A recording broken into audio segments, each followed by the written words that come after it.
सुरु गरौं मुख्य खबरका शीर्षकहरूबाट। विपक्षी दलको अवरोधका बीच प्रतिनिधि सभाको नियमित कारबाही अघि बढ्यो। प्रधानमन्त्रीसँगको प्रत्यक्ष प्रश्नोत्तर कार्यान्वयन गर्न विपक्षीको माग। अध्यागमन विभागमा डिजिटल टाइम कार्ड लागू, अब अनलाइनबाटै निवेदन ट्र्याक गर्न सकिने। भिजिट भिसाको नाममा भइरहेको विकृति अन्त्य गर्न सफल भएको दाबी। आफूहरूलाई विकल्प बिना बेघर बनाएको भन्दै सुकुम्बासीको आक्रोश। जग्गा जमिन र उचित बाससहित रोजगारीको ग्यारेन्टी गर्न माग। नहुनले त दिनु पर्यो नि, काम पनि जानु पाएको छैन। कता कता के गरिदिने हो कि त्यसमा डर छ हाम्रो ठुलो। निकालेर रकम पैसा छैन। यो अन्याय भयो, हामीलाई न्याय कसले दिने? भारतमा व्यङ्ग्यात्मक शैलीमा सुरु भएको ककरोच जनता पार्टीले युवाहरूलाई आकर्षित गर्दै डिजिटल विद्रोह मार्फत पोखिएको युवा आक्रोशका रूपमा व्याख्या। र साफ महिला च्याम्पियनसिप खेल्न भारत जाने नेपाली टोलीको विदाई। आइपिएल क्रिकेटमा आज राति गुजरात र चेन्नई खेल्दै। अब खबरको सिलसिला। विपक्षी दलहरूको अवरोधका बीच सभामुख डोलप्रसाद अरियालले प्रतिनिधि सभाको नियमित कारबाही अगाडि बढाउनु भएको छ। आजको पहिलो बैठकमा विपक्षी दलले अवरोध गरेपछि 15 मिनट स्थगित गर्नु भएका सभामुख अरियालले प्रधानमन्त्रीलाई भेटेर फर्किएपछि विपक्षी दलको विरोधकै बीच सदन अघि बढाउनुभयो। विपक्षी दलहरूले संसदमा प्रधानमन्त्री बालेन्द्र शाह बालेनको उपस्थिति माग गरेर बेल घेराउ गरेका हुन्। अवरोधकै बीच प्रधानमन्त्री शाहका तर्फबाट कानून न्याय तथा संसदीय मामिला मन्त्री शोभिता गौतमले निर्वाचन सम्बन्धी अध्यादेश स्वीकृत गरियोस् भन्ने प्रस्ताव पेश गर्नुभयो। यो प्रस्ताव बहुमतले स्वीकृत भएको छ। यस्तै बैठकले मतदाता नामावली पहिलो संशोधन विधेयक 2083 माथि विचार गरियोस् भन्ने प्रस्ताव पनि स्वीकृत भएको घोषणा गरेको छ। प्रधानमन्त्री र सरकारलाई संसदप्रति उत्तरदायी बनाउन माग गर्दै प्रत्यक्ष प्रश्नोत्तर कार्यक्रम तत्काल सञ्चालन गर्न विपक्षीको आग्रह छ। सरकारले विधि र नीति विपरीत काम गरेकाले आफूहरूले विरोधमा बैठक अवरुद्ध गर्न बाध्य भएको एमालेका प्रमुख सचेतक एन बहादुर महरले बताउनु भएको छ। उहाँले प्रतिनिधि सभा नियमावली 2079 को नियम 56 लाई उद्धृत गर्दै हरेक महिनाको पहिलो हप्ता प्रधानमन्त्रीसँग प्रत्यक्ष प्रश्न उत्तरका लागि समय निर्धारण गर्नुपर्ने व्यवस्था अनिवार्य रहेको उल्लेख गर्नुभयो। विपक्षी दलहरूले प्रतिनिधि सभामा प्रधानमन्त्रीको खोजी तीव्र बनाएका छन्। यसअघि सरकारको नीति तथा कार्यक्रमको छलफल र जवाफ दिने क्रममै प्रधानमन्त्री उपस्थित हुनुपर्ने अडान लिएका दलहरूले त्यस यताका बैठकमा प्रधानमन्त्रीको खोजी गरिरहेका हुन्। आजको बैठकमा पनि श्रम संस्कृति पार्टीका अध्यक्ष हर्क राईले प्रधानमन्त्री शाह संसदमा आएर जवाफ दिनुपर्नेमा जोड दिँदै यदि जवाफ नदिने भए राजीनामा दिनुपर्ने बताउनुभयो। अवरोधकै बीच आजको बैठकमा वैकल्पिक विकास, वित्त परिचालन लगायतका विधेयकहरू पारित भएका छन्। प्रतिनिधि सभाको अर्को बैठक जेठ 12 गते बिहान 11 बजे बस्नेछ। यसैबीच स्वतन्त्र सांसद महावीर पुनले संसद बैठकमा कराएर मात्रै बाँदर आतंक कम नहुने बताउनु भएको छ। प्रतिनिधि सभाको आजको बैठकमा आफ्नो धारणा राख्ने क्रममा उहाँले आफूले 7 वर्ष अघिदेखि नै यसमा काम गर्न खोजिरहेको भए पनि सफल नभएको बताउनुभयो। बरु रकेट बनाउने प्रविधि भए पनि बाँदर आतंक कम गर्ने कुनै प्रविधि संसारमा कुनै वैज्ञानिकले पनि बनाउन नसकेको पुनको भनाइ छ। उहाँले यसको अनुसन्धान अघि बढाएरै काम गर्नुपर्ने र यसका लागि खर्च छुट्याउन आवश्यक रहेकोमा जोड दिनुभयो। त्यससँगै बैठकमा बोल्दै प्रतिपक्षी दल नेकपा एमालेका सांसद राजेन्द्र कुमार राईले 1 हप्ताभित्र सरकारले बाँदर आतंक नियन्त्रणका लागि ठोस कदम नचाले संसद बैठक चल्न नदिने चेतावनी दिनुभएको थियो। नेकपा एमालेले व्यवसायी बिनबहादुर गुरुङको जग्गा फिर्ता गर्ने प्रस्ताव गरेको छ। आज बसेको सचिवालय बैठकमा अध्यक्ष केपी शर्मा ओलीले गुरुङले दिनुभएको 10 रोपनी 14 आना जग्गा र शिलान्यास समेत गरिएको घर निर्माण प्रस्तावलाई धन्यवादसहित फिर्ता गर्ने कार्यसूची पेश गर्नुभएको हो। 2081 सालको असोजमा गुरुङले एमालेलाई जग्गा दान दिँदै घर बनाइदिने बताउनु भएको थियो, जसले पार्टीमा ठूलो विवाद सृजना भएको थियो। अब एमालेले बल्खुमै रहेको आफ्नो जग्गामा भवन बनाउने तयारी थालेको छ र नयाँ भवन नबनुन्जेल भाडामा घर खोज्ने प्रस्ताव पनि बैठकमा राखिएको छ। 2072 सालको भूकम्पले एमाले मुख्यालय भत्काएपछि पार्टी भाडाकै घरमा बस्दै आएको छ। यसैबीच एमालेले केन्द्रीय सदस्यहरूलाई महत्त्वपूर्ण जिम्मेवारी दिने तयारी गरेको छ। भोलिको सचिवालय बैठकबाट पारित हुने प्रस्ताव अनुसार प्रदीप गेवालीलाई विदेश मामिला विभाग प्रमुख, भानुभक्त ढकाललाई संगठन विभाग, विशाल भट्टराईलाई जनसंगठन समन्वय संयन्त्र प्रमुख र शेरबहादुर तामाङलाई स्कुल विभागको जिम्मेवारी दिने प्रस्ताव छ। यस्तै क्षितिज थेबेलाई राष्ट्रिय युवा संघको इन्चार्ज, रश्मि आचार्यलाई अनराष्ट्रिय विभागको इन्चार्ज, निरज आचार्यलाई निर्वाचन विभाग प्रमुख र सूर्य पाठकलाई प्रचार विभाग प्रमुखको जिम्मेवारी दिने प्रस्ताव रहेको छ। अध्यागमन विभागले डिजिटल टाइम कार्ड कार्यान्वयनमा ल्याएको छ। सार्वजनिक सेवाका प्रक्रियालाई डिजिटल, ट्र्याकिङ योग्य तथा पारदर्शी बनाउने उद्देश्यले यो सेवा सुरु गरिएको विभागले जनाएको छ। अध्यागमन विभागका अनुसार सरकारले गएको चैत 13 गते सार्वजनिक गरेको 100 बुँदे शासकीय सुधार अन्तर्गत यो कार्यक्रम सञ्चालनमा आएको हो। शुभारम्भ कार्यक्रममा बोल्दै विभागका महानिर्देशक रामचन्द्र तिवारीले आवेदनको रियल टाइम स्थिति र अनुमानित समय सम्बन्धी जानकारी पाउन यो सेवा लागू गरिएको बताउनुभयो। विभागका हरेक शाखाको प्रतीक्षालयमा राखिएको क्यूआर कोड स्क्यान गरेर आवेदन ट्र्याक गर्न सकिने उहाँले जानकारी दिनुभयो। यससँगै कर्मचारीको जिम्मेवारी र जवाबदेहिता थप सुदृढ हुने विश्वास पनि उहाँले व्यक्त गर्नुभएको छ। यसैबीच अध्यागमन विभागले भिजिट भिसा सम्बन्धी विकृति र विसङ्गति नियन्त्रणमा उल्लेखनीय सफलता हासिल गरेको समेत दावी गरेको छ। महानिर्देशक तिवारीले भिजिट भिसाका नाममा देखिएका अनियमितता, मानव तस्करीसँग जोडिएका गतिविधि र अध्यागमन प्रक्रियामा हुने विभेद अन्त्य गर्न विभाग सक्रिय रहेको बताउनुभयो। नेपाल आउने विदेशी नागरिकको गतिविधिमाथि पनि प्रभावकारी निगरानी थालिएको उहाँले बताउनु भएको छ। आवश्यक कागजात हुँदाहुँदै पनि भिजिट भिसामा विदेश जानबाट रोकिएका नागरिकलाई विभागमा उजुरी गर्न आग्रह गर्दै महानिर्देशक तिवारीले अनुचित रूपमा फर्काएको प्रमाणित भए सम्बन्धित व्यक्तिलाई कारबाही गरी पीडककै पैसाबाट गन्तव्य देशमा पठाउने प्रतिबद्धता समेत व्यक्त गर्नुभएको छ। यसैबीच शिक्षा तथा खेलकुद मन्त्रालयले शैक्षिक परामर्श व्यवसायमा देखिएका विकृति र विसङ्गति अन्त्यका लागि नेपाल प्रहरीको सहयोगमा देशभर शुद्धिकरण अभियान सञ्चालन गरेको छ। शैक्षिक परामर्श सेवा तथा भाषा शिक्षण सम्बन्धी निर्देशिका 2073 बमोजिम अनुमति नलिएका विद्यार्थीलाई झुट्टो कागज र आश्वासन दिएर आर्थिक ठगी गरेका संस्थालाई अभियानकै रूपमा कारबाही सुरु गरेको मन्त्रालयले जनाएको छ। शिक्षा र गृह मन्त्रालयको निर्देशन र समन्वयमा जेठ 1 गते नेपाल प्रहरीको काठमाडौँ उपत्यका अपराध अनुसन्धान कार्यालयले काठमाडौँ उपत्यकाका विभिन्न ठाउँमा सञ्चालित 95 वटा शैक्षिक परामर्श संस्थामा एकैसाथ छापा मारेर कारबाही सुरु गरेकामा अब देशभर अभियान सञ्चालन गर्न लागेको जनाइएको छ। प्रहरीले छापा मार्ने क्रममा विभिन्न कन्सल्टेन्सीका सञ्चालक र कर्मचारी गरी 69 जनालाई पक्राउ गरेको थियो। आज देशको पश्चिमी क्षेत्रमा प्रचण्ड गर्मी हुँदा मध्य र पूर्वी भूभागमा वर्षा भएको छ। सुदूरपश्चिम लुम्बिनी र कर्णालीका तराई क्षेत्रमा अत्यधिक गर्मी भइरहँदा गण्डकी, बागमती, मधेस र कोशी प्रदेशमा पानी परेको हो। पछिल्लो 24 घण्टामा मध्य र पूर्वमा रहेका 4वटा प्रदेशको सबैजसो ठाउँमा वर्षा भएकोमा लुम्बिनी, कर्णाली र सुदूरपश्चिममा भने एकाध ठाउँ बाहेक पानी परेको छैन। आज दिउँसो पश्चिम तराईका सबैजसो ठाउँको अधिकतम तापक्रम 40 डिग्री सेल्सियस नागेको छ वा 40 डिग्री सेल्सियस आसपास पुगेको छ। त्यस्तै पछिल्लो 24 घण्टामा सुनसरीको चतरामा झण्डै 100 मिलिमिटर वर्षा मापन भएको छ भने हिजो झापाको केचनामा 2 घण्टामा 152 मिलिमिटरसम्म वर्षा भएको थियो। एकै दिन देशको एउटा क्षेत्रमा धेरैतिर पानी पर्दा अर्को क्षेत्रमा प्रचण्ड गर्मी हुनुको मुख्य कारण पश्चिमी वायु र मनसुनी वायु बीचको द्वन्द्व रहेको त्रिभुवन विश्वविद्यालयका सहप्राध्यापक एवं मौसमविद विनोद पोखरेलले बताउनुभयो। पूर्वबाट मनसुनी हावाले र पश्चिमबाट पश्चिमी वायुले दबाव दिँदा पूर्वी नेपालमा वर्षा भइरहँदा पश्चिम सुक्खा भएको हो। मौसम पूर्वानुमान महाशाखाका अनुसार सुदूरपश्चिम र लुम्बिनी प्रदेशमा अझै 3 दिन तापक्रम बढ्ने र पूर्वी नेपालमा केही दिन वर्षाकै सम्भावना छ। मनसुनी हावाको प्रभाव देखिए पनि यस वर्षको मनसुन भने आइसकेको छैन। नेपालमा मनसुन आइपुग्ने औसत मिति जुन 13 तारिक हो। यसपालि औसत मिति भन्दा केही दिन अघि नै मनसुन आइपुग्ने मौसमविदको अनुमान छ। सरकारले काठमाडौँ उपत्यकाका सुकुम्बासी बस्ती हटाएपछि त्यहाँ बस्दै आएका नागरिक चिन्तामा छन्। सरकारले तत्काललाई अस्थायी रूपमा बस्ने र खाने व्यवस्था गरेको छ। तर सरकारको मात्रै भर परेर लामो समय बस्न नसकिने विस्थापितहरू बताउँछन्। स्थायी समाधान खोज्न विस्थापित नागरिकले माग गरिरहेका छन्। थप जानकारी सहित साथी सम्झना महर्जन। थापाथलीमा बस्दै आएको घर डोजरले भत्काएपछि माइली तामाङले दिदीको साथ छोड्नु पर्यो।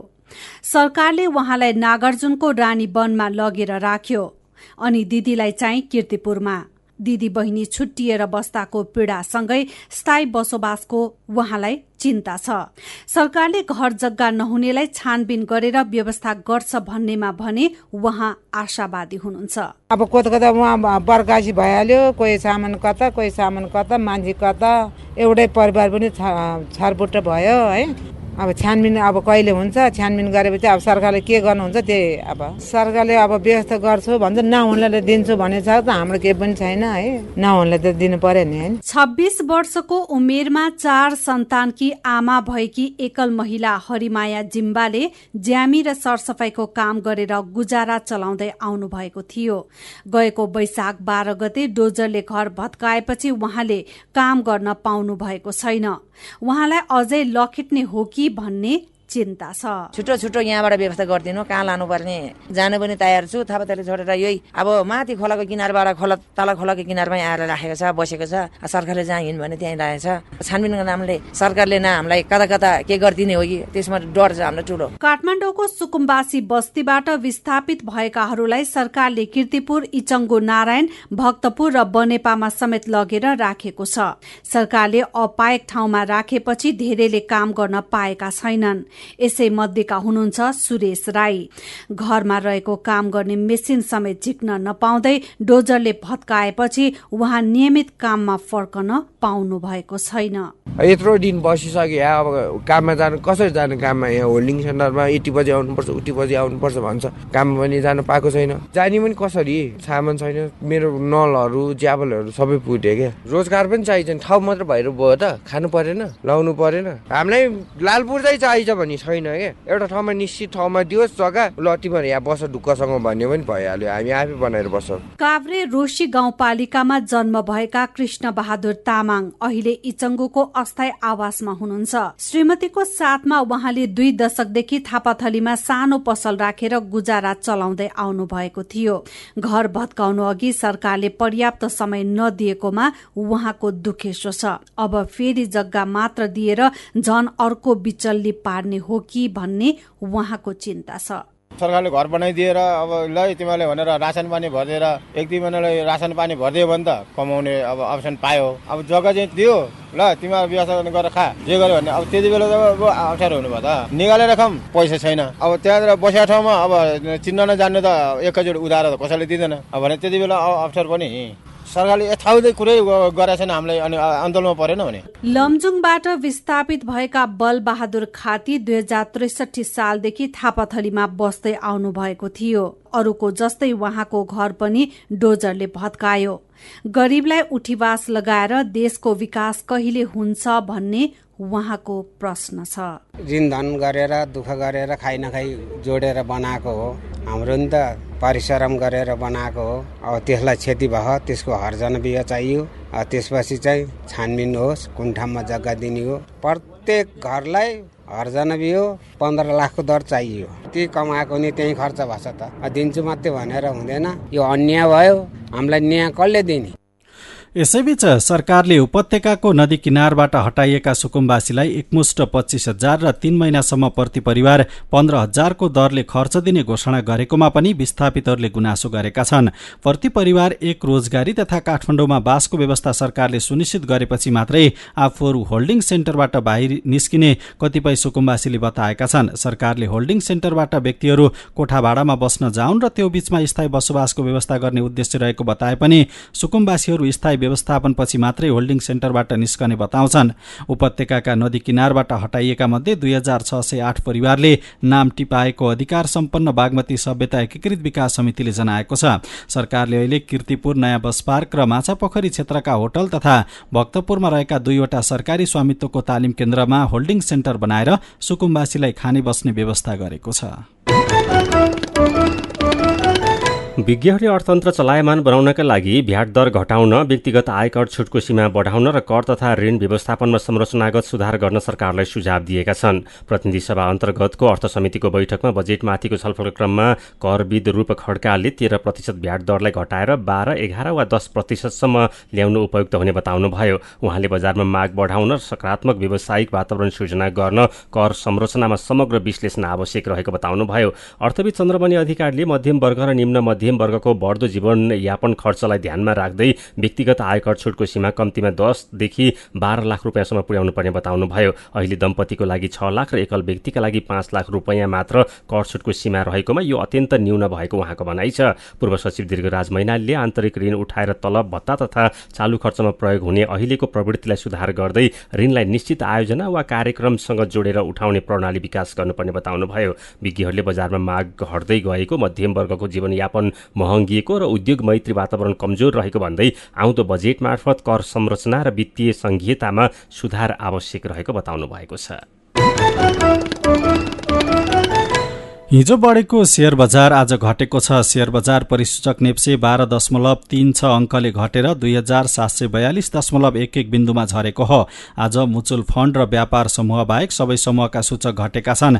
आज 188 वटा कम्पनीको शेयर घट्दा 72 वटाको बढेको छ। त्यस्तै 9 वटा कम्पनीको शेयर घटबढ भएन। आज नेप्से घटे पनि कारोबार रकम भने बढेको छ। हिजो 3 अर्ब 82 करोडको कारोबार भएकोमा आज 348 वटा कम्पनीको 89,55,000 किता शेयर 3 अर्ब 89 करोड रुपैयाँमा किनबेच भएको छ।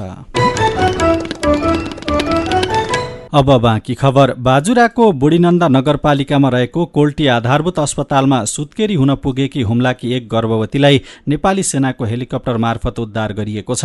हुम्लाको सर्केगाड गाउँपालिका 1 की 19 वर्षीय ललिता नेपालीलाई 6 दिनदेखि सुत्केरी व्यथा लागेर बच्चा जन्मिन नसकेपछि आज सेनाको हेलिकप्टर मार्फत कर्णाली प्रादेशिक अस्पताल सुर्खेत पठाइएको जिल्ला प्रशासन कार्यालय बाजुराले जनाएको छ।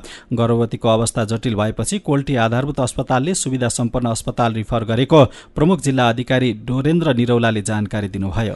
सर्वोच्च अदालतको आज बसेको आकस्मिक पूर्ण बैठकले पूर्व न्यायाधीश हर गोविन्द सिंह प्रधानको योगदानको स्मरण गर्दै दिवंगत आत्माको चिर शान्तिको कामना गरेको छ। प्रधान न्यायाधीश सहित न्यायाधीशहरूको आज बसेको पूर्ण बैठकले पूर्व न्यायाधीश प्रधानको निधनप्रति शोक व्यक्त गरेको हो। बैठकले हिजो 95 वर्षको उमेरमा निधन हुनुभएका पूर्व न्यायाधीश प्रधान न्यायालयमा हुँदा न्याय तथा कानुन क्षेत्रमा राष्ट्रलाई पुर्याउनु भएको योगदानको स्मरण गर्दै उच्च सम्मानका साथ स्मरण गरेको हो। स्वर्गीय प्रधान 2048 साल भदौ 14 गते सर्वोच्च अदालतको न्यायाधीश पदमा नियुक्त भई 2051 साल पुष 5 गतेसम्म कार्यरत हुनुहुन्थ्यो। हिजो एकै दिन 270 जना भन्दा धेरै आरोहीहरू सगरमाथाको शिखरमा पुगेका छन्। पर्वतारोहण सञ्चालक संघ नेपालका अनुसार वसन्त ऋतुको आरोहण अन्तर्गत हिजो 270 जना भन्दा धेरै आरोहीले विश्वको सर्वोच्च शिखर सगरमाथाको चुचुरोमा सफलतापूर्वक पाइला टेकेका हुन्। यस वर्षको वसन्तकालीन आरोहणका लागि सगरमाथामा 500 जना भन्दा बढी आरोहीले अनुमति लिएका छन्। यो संख्या पनि एउटा सिजनमा लिएको सबै अहिलेसम्मकै धेरै हो।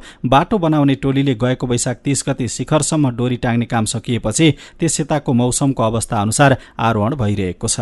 कालीगण्डकी करिडोर अन्तर्गत बेनी जोमसोम कोरोला सडक आयोजनाले उत्तर दक्षिण जोड्ने कोरोलाको जोमसोम कागबेनी खण्डको स्तरोन्नति सुरु गरेको छ। आयोजनाले साल बसाली ठेक्का सम्झौता अनुसार झण्डै 7 करोड लागतमा जोमसोम कागबेनी 9 किलोमिटर सडक खण्डको स्तरोन्नति सुरु गरेको हो। राष्ट्रिय गौरवको कोरोला सडक आयोजना अन्तर्गत 2076 साल अघि निर्माण सम्पन्न भइसकेको जोमसोम कोरोला सडक अन्तर्गत पहिलो खण्डको जोमसोम कागबेनी कालोपत्र सडक वर्षा पहिरो लगाएका कारणले भएका संरचनामा आंशिक क्षति भएपछि स्तरोन्नति थालिएको हो। नेपाल दर्पणमा अब विदेशका खबर। भारतमा कक्रोच जनता पार्टी अर्थात् सीजेपी अहिले सामाजिक सञ्जालमा भाइरल बन्दै गएको छ। व्यङ्ग्यात्मक शैलीमा सुरु भएको यो डिजिटल राजनीतिक आन्दोलनले केही दिनमै हजारौं युवालाई आकर्षित गरिरहेको छ। स्थापना भएको 5 दिनमै सीजेपीले सत्तारूढ भारतीय जनता पार्टीलाई इन्स्टाग्राम फलोअर्समा उछिनेको छ। भाजपाको 88 लाख फलोअर्स रहँदा सीजेपीले 1 करोड 50 लाख भन्दा धेरै फलोअर्स बनाइसकेको छ। इन्स्टाग्राममा भाजपालाई उछिनेको केही घण्टामै भारतमा यो पार्टीको एक्स खाता बन्द भएको छ। यो अभियान अहिले लाखौं भारतीय युवाको बेरोजगारी, राजनैतिक निराशा र सामाजिक आक्रोशको प्रतीक बनेको छ। पछिल्ला महिनाहरूमा विभिन्न सरकारी तथा प्रवेश परीक्षामा प्रश्नपत्र बाहिरिएका घटनाले युवामाझ ठूलो निराशा सिर्जना गरेको छ र विश्लेषकहरूका अनुसार यही असन्तुष्टिले पार्टीलाई व्यापक समर्थन दिलाएको हो। भारतमा हरेक वर्ष 80 लाख भन्दा बढी स्नातक उत्पादन हुने भए पनि शिक्षित युवामाझ बेरोजगारी दर अत्यन्त उच्च छ। पार्टीका संस्थापक बोस्टन विश्वविद्यालयमा जनसम्पर्क पढिरहेका 30 वर्षीय अभिजित दीपके हुन्। गएको मे 15 मा भारतीय प्रधान न्यायाधीश सूर्यकान्तले अदालती सुनवाईमा बेरोजगार युवा र सामाजिक सञ्जाल प्रयोगकर्तालाई कक्रोचसँग तुलना गरेपछि सामाजिक सञ्जालमा आक्रोश फैलियो। यसैको प्रतिक्रियामा अभिजितले मे 16 मा कक्रोच जनता पार्टी स्थापना गरे। पार्टीले महिला आरक्षण, प्रेस स्वतन्त्रता र न्यायाधीशको गैर राजनीतिक नियुक्ति लगायत माग समेटिएको 5 बुँदे घोषणापत्र सार्वजनिक गरेको छ।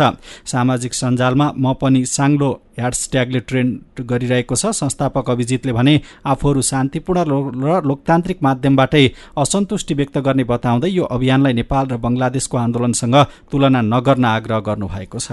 सन् 2025मा विश्वभरका द्वन्द्व क्षेत्रमा हरेक 14 मिनटमा एकजना सर्वसाधारणको ज्यान गएको संयुक्त राष्ट्रसङ्घले जनाएको छ। बालबालिका तथा आम नागरिकहरू घर, विद्यालय, सडक लगायतका क्षेत्रमा सुरक्षाको खोजीमा भाग्ने क्रममा ज्यान गुमाउन बाध्य भएका छन्। विस्फोटक हतियारहरूले मानवीय जीवनसँगै पावर ग्रिड, पानी सञ्जाल, विद्यालय र अस्पताल जस्ता अत्यावश्यक संरचना नष्ट गरेको संयुक्त राष्ट्रसङ्घले जनाएको छ। संयुक्त राष्ट्रसङ्घले गएको वर्ष विश्वका 18वटा द्वन्द्वग्रस्त क्षेत्रमा चिकित्सा सेवामाथि 1350 भन्दा बढी आक्रमण रेकर्ड गरेको छ। साथै द्वन्द्वले निम्ताएको बढ्दो भोकमरी सङ्कटतर्फ औल्याउँदै झण्डै 14 करोड 70 लाख मानिसहरू तीव्र खाद्य असुरक्षामा रहेको बताएको छ। खानाको अभावसँगै द्वन्द्वरत पक्षहरूको शत्रुताका कारण मानवीय सहायता वितरणमा अवरोध सृजना हुनु यस सङ्कटको मुख्य कारण रहेको संयुक्त राष्ट्रसङ्घले उल्लेख गरेको छ।